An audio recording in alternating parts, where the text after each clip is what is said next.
On the barrier islands off the coast of Miami, there is a tower where the residents park their cars inside their own apartments.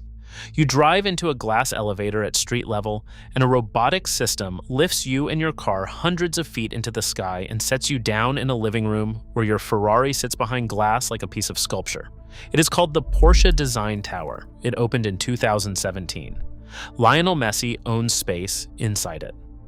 So do some of the most recognizable names in music and sport on the planet. A single unit can cost tens of millions of dollars. It is, by almost any measure, one of the most exclusive addresses in the United States. And it is sinking into the ground. Not metaphorically, not slowly losing its resale value, physically sinking. Settling downward into the sand it was built on by a measurable amount year after year. And it is not alone. Because in December of 2024, a team of scientists published a study that sent a quiet shockwave through South Florida real estate. Using satellites orbiting the Earth, they had been watching the luxury towers of Miami Beach and Sunny Isles Beach for 7 years. And what they found was that dozens of them, some of the most expensive buildings in America, were slowly, steadily descending into the earth. The people who own these apartments are among the wealthiest human beings alive. They bought into these towers precisely because they promise permanence, security, the idea that you can buy your way onto solid ground. And the ground underneath them is anything but solid. Today we are going to walk through exactly what these scientists found and why it is happening. We are going to go back more than a century to the con men and dreamers who manufactured this coastline out of a swamp. We are going to talk about the geology of porous rock that no seawall can ever hold, and about the night in 2021 that made an entire region stop trusting the ground beneath it. We are going to follow the money, the reckoning, the lawsuits, and the six-figure bills now landing in mailboxes up and down the coast. And we are going to look out past the beach, at the ocean itself, rising up to meet a coastline that is quietly sinking down to meet it. Because the story of why Florida's billionaire skyscrapers are sinking is not really a story about engineering. It is a story about what happens when almost unlimited money is poured onto ground that was never meant to hold it. To understand how unsettling that 2024 study was, you have to understand who conducted it, because these were not fringe researchers chasing headlines. The work came out of the University of Miami's Rosenstiel School of Marine Atmospheric and Earth Science, in collaboration with the University of Houston and a German National Research Center. It was published in a peer-reviewed journal of the American Geophysical Union, and it relied on one of the most precise measuring tools humanity has ever built, a satellite technique called INSAR, which bounces radar off the surface of the Earth from space and can detect the ground rising or falling by as little as a single millimeter. This is the same class of technology engineers use to watch volcanoes swell and fault lines creep. Pointed at the Miami coastline over a 7-year window, from 2016 to 2023, it produced a map that nobody expected. 35 buildings spread along roughly a 12-mile stretch from Miami Beach north to Sunny Isles Beach were sinking. Not by a trivial amount. The measured subsidence ranged from about 2 to 8 centimeters, which is roughly 1 to 3 inches. And here is the detail that made engineers sit up. About half of these buildings were less than a decade old. These were not crumbling relics from the 1970s.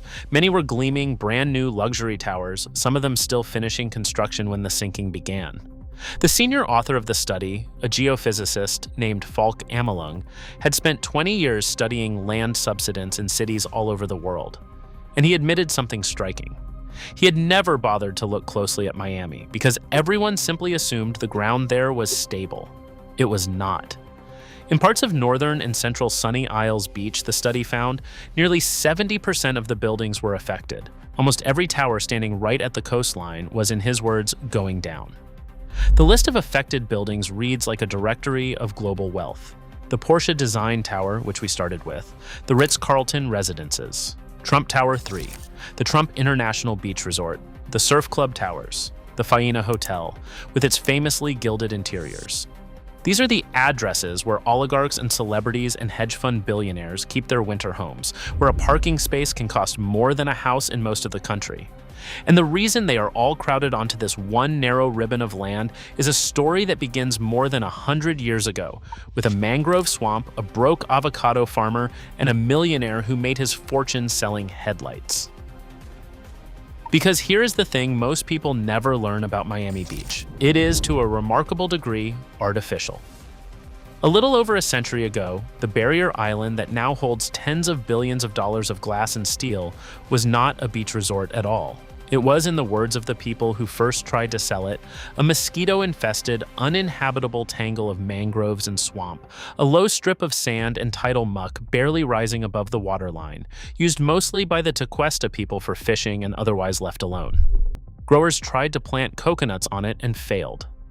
A New Jersey farmer named John Collins tried avocados and did a little better, but he was 75 years old and running out of money, sunk into a doomed wooden bridge he was trying to build across Biscayne Bay to connect his groves to the mainland.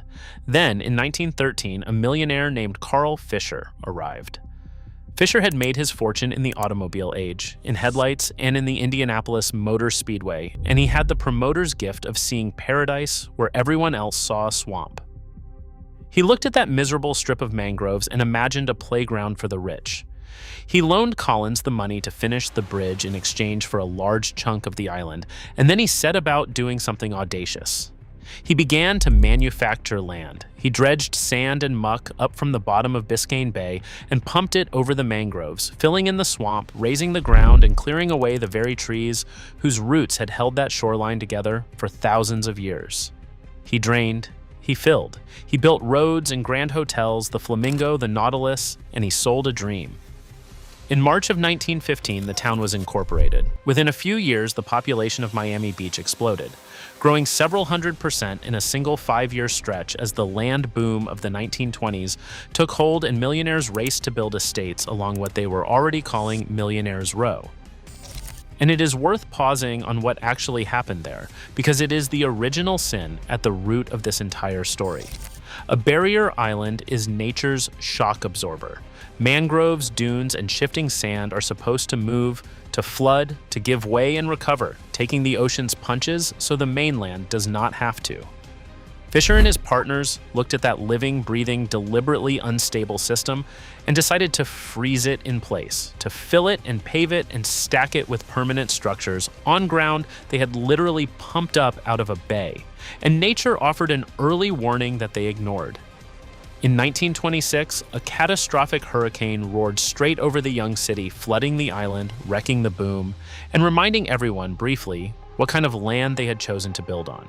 Then the water receded, the memory faded, and they built more. That is the pattern you will see again and again in this story. The ground gives a warning. The money paints over it. Because sand pumped from a bay is not bedrock. And even the natural rock beneath South Florida is not the solid granite you would find under a city like New York or Chicago. It is limestone, porous, pockmarked, honeycombed limestone, riddled with holes and channels like a hard sponge. Water moves through it freely. The ocean pushes in and out of it with the tides. This single geological fact is the key to everything, and it is worth understanding clearly, because it is the reason South Florida cannot simply build a wall and keep the sea out. When the water rises, it does not just come over the top of a seawall, it comes up from underneath, seeping through the rock itself, bubbling up through the ground on the dry side of any barrier you could ever build. You cannot wall out an ocean that flows through the floor, and it is this strange, unstable foundation, manufactured sand resting on Swiss cheese stone, that sets the stage for everything the satellites detected. You have some of the heaviest structures ever built by human hands, standing on some of the least reliable ground a builder could choose. For decades, the assumption was that careful modern engineering had tamed that problem. The studies suggested the problem had merely been sleeping. So why exactly are these towers sinking? The researchers were careful, and their explanation is more subtle and more interesting than a simple cave-in. What they found is a phenomenon called creep. When you build an enormous heavy tower on layers of sand buried within that limestone, the sheer weight presses down over time, and the sand grains slowly rearrange themselves, packing tighter and tighter, compressing under the load. Amelung offered an analogy that stuck with everyone who read the study. Think of a container of ground coffee. When you first pour it in, it sits loose and high.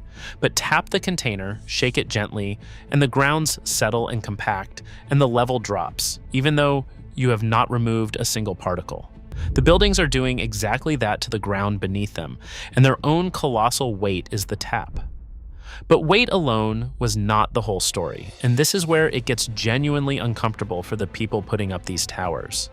The study found a striking correlation in space and time. The sinking was often connected to nearby construction.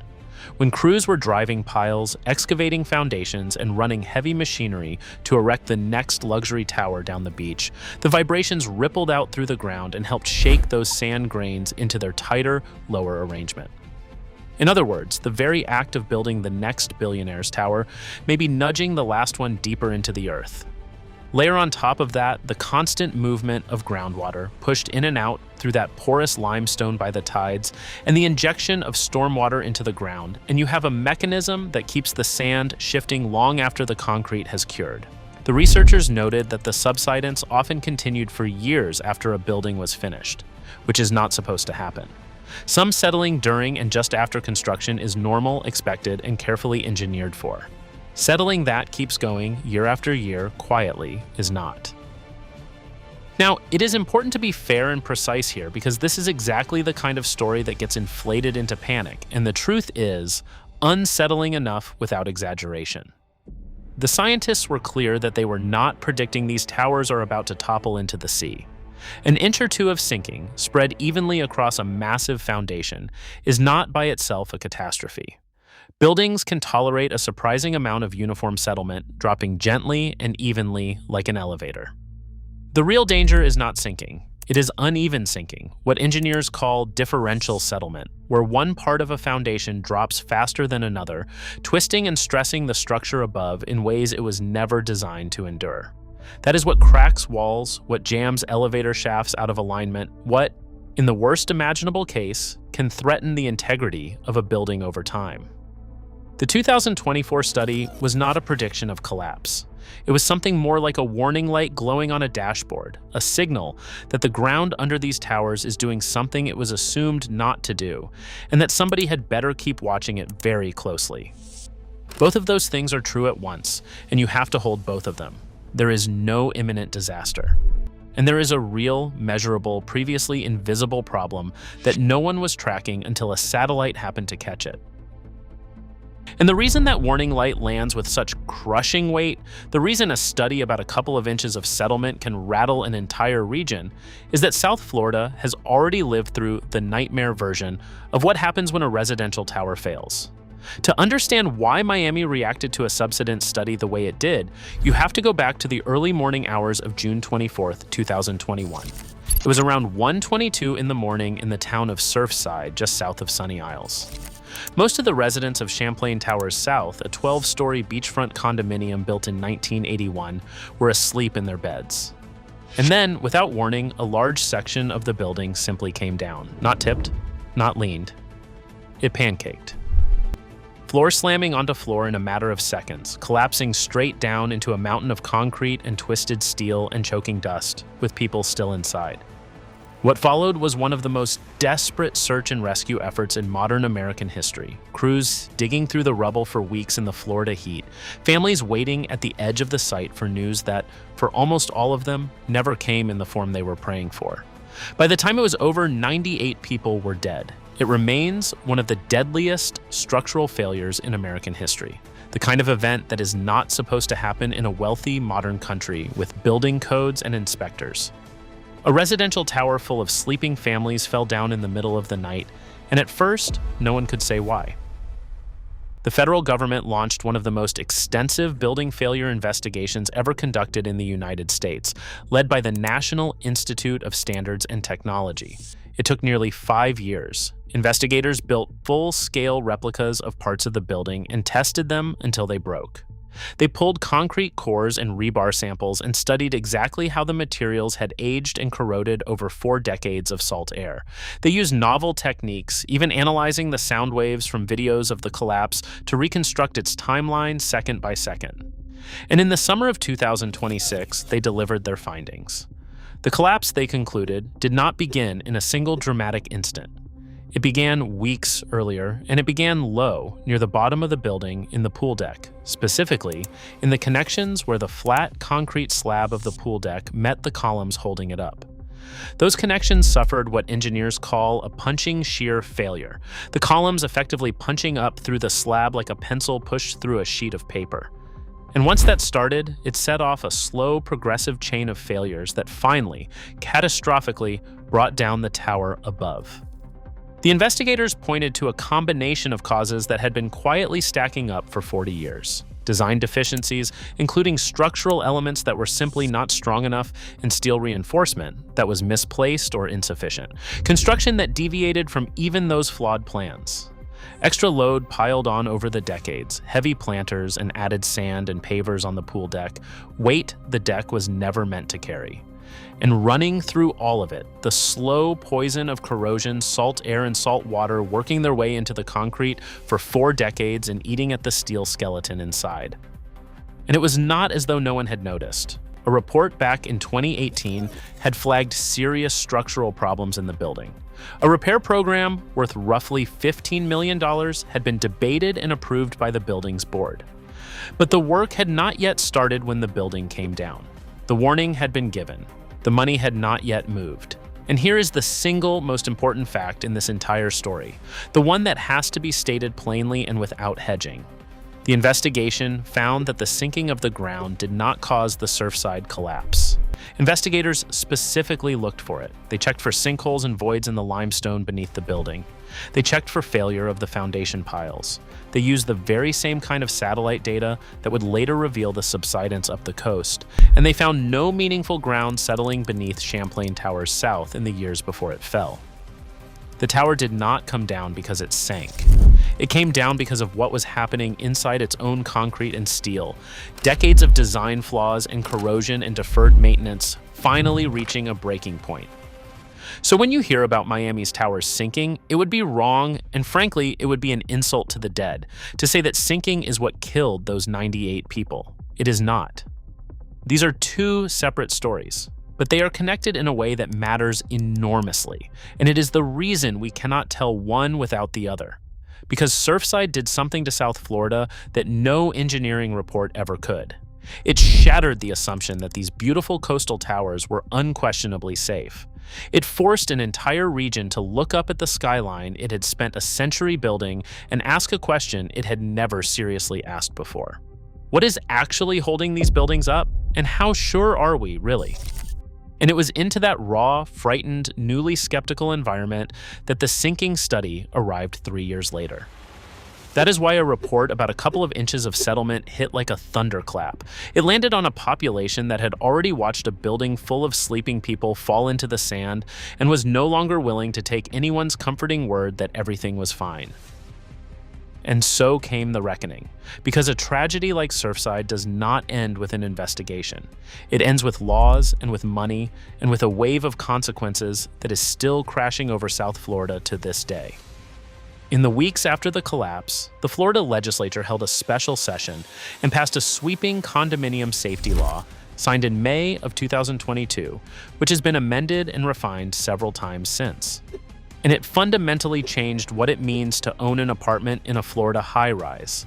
At its heart is a requirement called the milestone inspection. Any condominium building 3 stories or taller must now undergo a rigorous structural inspection by a licensed engineer once it reaches 30 years of age and just 25 years if it sits within 3 miles of the coast, which describes essentially every one of these oceanfront towers. If that first inspection finds trouble, a second, more invasive phase follows, drilling into the structure to determine whether the damage is merely cosmetic or genuinely dangerous. And then came the second blow, the one that hit owners squarely in the wallet. For decades, Florida condo associations had been allowed to keep monthly fees artificially low by voting to skip funding their reserves, the savings accounts meant to pay for major future repairs to roofs and foundations and structural components. It kept the dues cheap and the owners happy, right up until something failed and there was no money to fix it. The new law slammed that loophole shut. Buildings are now required to study their structural reserves and actually fund them, and they can no longer simply vote to look the other way. And when decades of deferred maintenance and skipped savings all came due at once, across an entire region of aging towers, the bills were staggering. Owners have been hit with special assessments, one-time demands for cash to cover repairs, ranging from tens of thousands of dollars per unit to, in many buildings, well over $200,000 per unit. In some cases, the figures have run into the hundreds of thousands. In one building, a single special assessment reportedly ran into the tens of millions of dollars, split among just a few dozen owners. Imagine being a retiree who bought a modest oceanfront condo decades ago, living on a fixed income, and opening a letter that informs you your share of the building's mandatory repairs is $150,000 due soon. The ripple effects have been enormous, and they fall hardest on exactly the people who are not billionaires. Roughly 2/3 of the condo buildings in the Miami region that are 3 stories or taller were built before 1990, which means an enormous share of them are hitting these mandatory inspections at the same moment. Something on the order of 900,000 condo units across the state fall under the new rules. Insurance companies, already fleeing Florida over hurricane risk, began dropping buildings that could not prove they were structurally sound, or hiking premiums to 2 and 3 times what they had been. Some buildings lost coverage entirely and were forced onto the state's insurer of last resort. And the giant mortgage backers that stand behind most American home loans began refusing to guarantee loans in buildings that had not completed their inspections or funded their reserves, which meant that thousands of condominiums could suddenly be sold only to buyers paying all cash. A building that fails to get its paperwork and its repairs in order can become, almost overnight, a place that is difficult to insure, difficult to finance, and difficult to sell. And so people who cannot afford the assessments and cannot find a cash buyer find themselves trapped in apartments that are draining their savings in towers they can no longer afford to keep and no longer able to leave. This is the human weight underneath those clean satellite maps.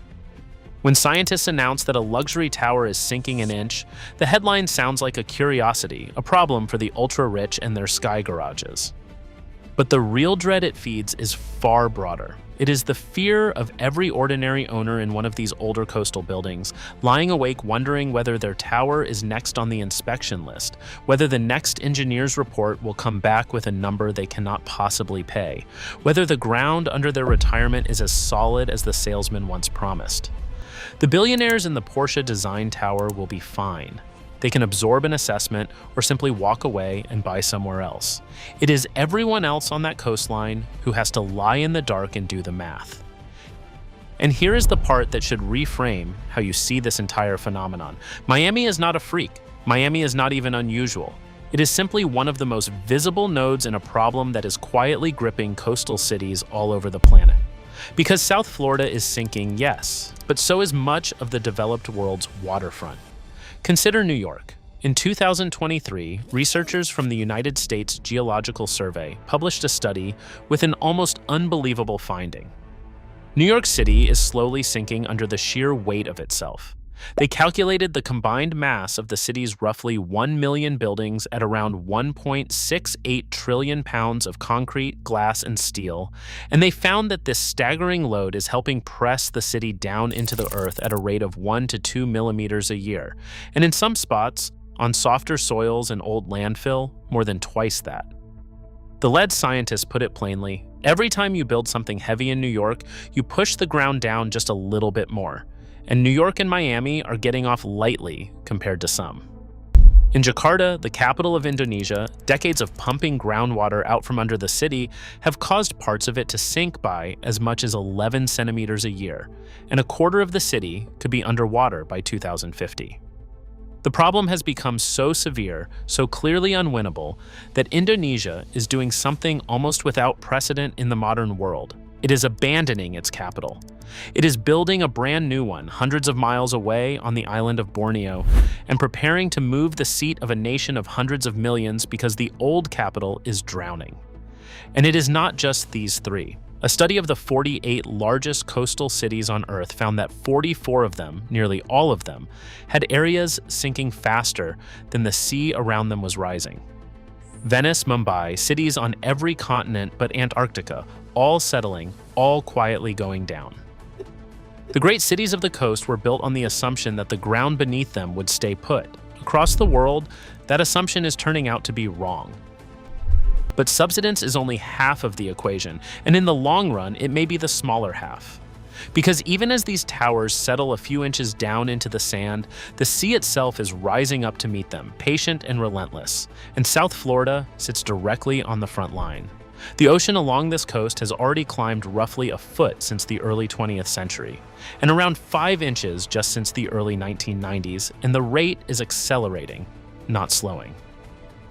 The official regional projections used by planners are sobering, somewhere in the range of half a foot to nearly a foot of additional rise by 2030, well over a foot, potentially 2 feet or more, by 2060. And by the end of the century, under the harsher scenarios, several feet of rise, with some serious estimates putting 5 to 6 feet on the table.